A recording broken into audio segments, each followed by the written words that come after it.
आंबट द्राक्षे. एक होतं रान. त्या रानात एक कोल्हा राहत असे. एकदा त्या कोल्ह्याला खूप भूक लागली, तहानही लागली. त्याने चारही दिशांना बघितले. त्याला कुठेही अन्न दिसले नाही. त्याने लांबपर्यंत शोधले, तरीही त्याला कुठेच खायला मिळाले नाही. कोल्हा दमला, तो उदास झाला.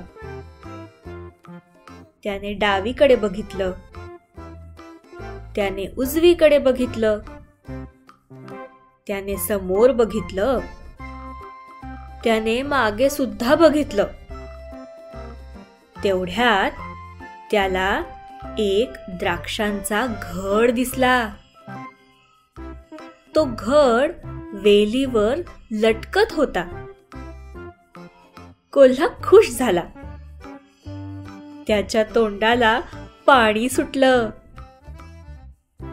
आनंदात त्याने द्राक्षांपर्यंत पोहोचण्याचा प्रयत्न केला.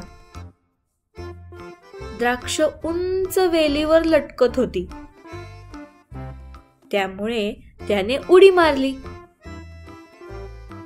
एकदा, दोनदा, तीनदा तो उड्या मारतच राहिला. पण द्राक्ष खूप उंचावर होती. तो द्राक्षांपर्यंत पोहोचू शकला नाही. तो दमला, घामाघूम झाला.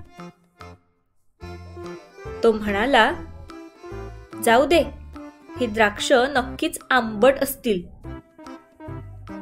असं म्हणून कोल्हा अन्नाच्या शोधात दुसरीकडे निघून गेला.